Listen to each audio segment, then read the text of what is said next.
Bernard de Clairvaux et la deuxième croisade. La première croisade a entraîné la création des États latins d'Orient, en jaune sur cette carte.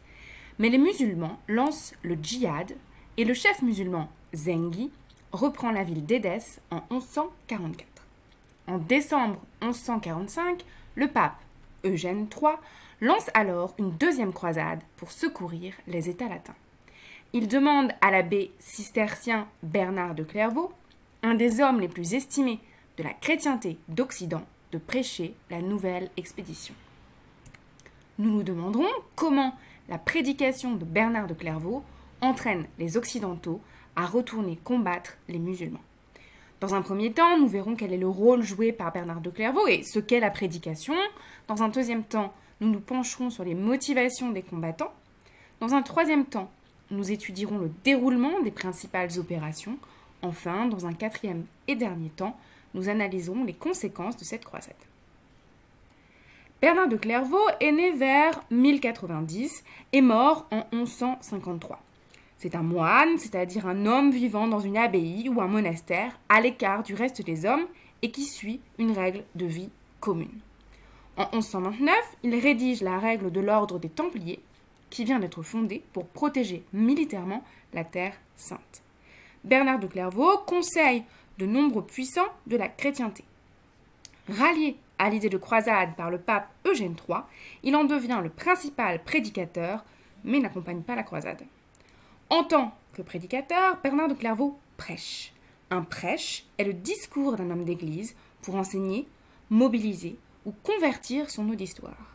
Ici, Bernard de Clairvaux veut mobiliser son auditoire pour la croisade.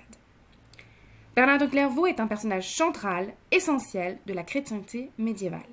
Comme dit précédemment, il est en contact avec de nombreux puissants de la chrétienté.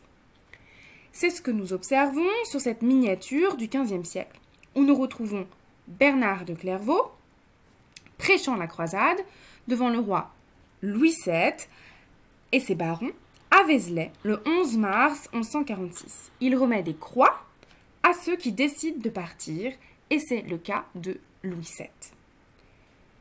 La prédication de Bernard de Clairvaux est intense. Bernard prononce sa première prédication à Vézelay en 1146. Un grand succès, puisque le roi de France Louis VII prend la croix. Puis Bernard voyage beaucoup dans les marges orientales du royaume de France et dans l'Empire où Conrad III, à la suite du roi de France, prend lui aussi la croix, à Spire en décembre 1146.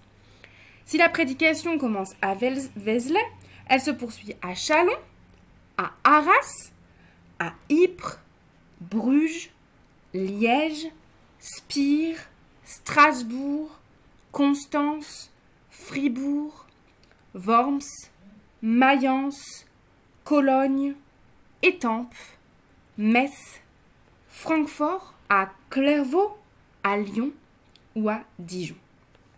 Alors que les esprits s'enflamment à l'idée de combattre l'infidèle en Orient, Bernard se rend sur les terres d'Empire où des communautés juives sont en proie à des violences quotidiennes et met fin aux massacres, aux pogroms.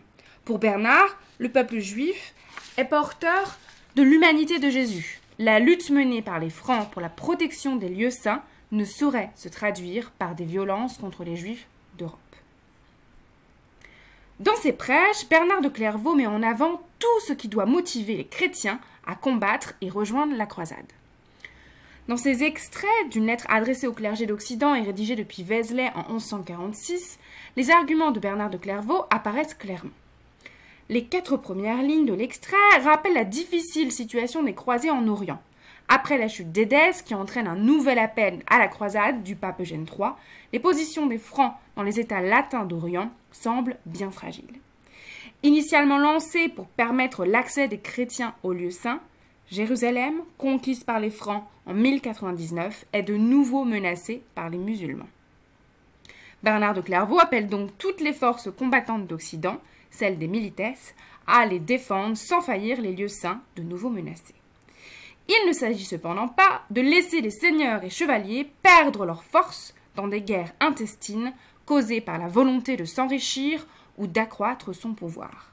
Ce qu'il souligne dans le paragraphe 2, mais bien de mettre toutes les forces chrétiennes au service d'une cause essentielle de la chrétienté, garantissant le salut de ceux qui viendraient à périr. Le prêche de Bernard de Clairvaux est particulièrement efficace.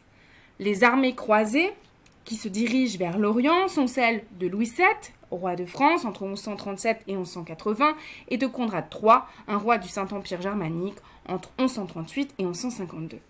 Ces armées sont accueillies dans l'Empire byzantin de Manuel Ier Comnène, non sans tension. Les croisés ont beau être appuyés par Louis VII et Conrad III, suivis par de nombreux puissants, ils essuient de terribles revers. Après avoir traversé le Bosphore, les armées germaniques et françaises sont rapidement mises en difficulté par les Turcs.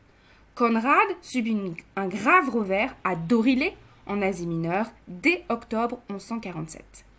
Les armées de Louis VII, attaquées par les Turcs, peinent à passer l'hiver et reprochent à l'empereur byzantin l'insuffisance de son aide, notamment pour les vivres. La bataille du mont Cadmos, en janvier 1148, fut particulièrement difficile et éprouvante pour elle. Si les croisés peuvent atteindre Adalia, en janvier 1148, grâce à l'appui des Templiers qui rétablissent la discipline, la flotte byzantine censée les emmener jusqu'en Syrie se révèle trop petite et Louis doit abandonner une partie de ses troupes, dont beaucoup d'hommes échouent ensuite à atteindre Tars par la voie de terre. Une fois en Syrie, Louis renonce à son projet de reprendre Édesse et décide d'aller à Jérusalem. Et à la fin du printemps 1148, la plus grande partie des troupes se rassemble en Palestine. L'échec du siège de Damas, en juillet 1148, catalyse la catastrophe et précipite le retour des croisés en Occident. Ceux-ci rembarquent durant l'été à partir d'Acre. La deuxième croisade est un échec majeur pour les combattants occidentaux. Alors que les croisés souhaitent reprendre Édesse et consolider les positions des États latins d'Orient apparus à la suite de la première croisade, ceux-ci subissent nombre de revers dès qu'ils arrivent en Asie mineure. Les armées, divisées durant le trajet et insuffisamment soutenues par l'empereur byzantin Manuel Ier Comnène, parviennent en Syrie et en Palestine déjà considérablement affaiblies. Les armées croisées échouent lors du siège de Damas et doivent rembarquer entre juillet et septembre 1148. Le fiasco de ce deuxième pèlerinage en armes, qu'est la croisade, marque durablement Bernard de Clairvaux, qu'il avait activement prêché en 1146 et 1147.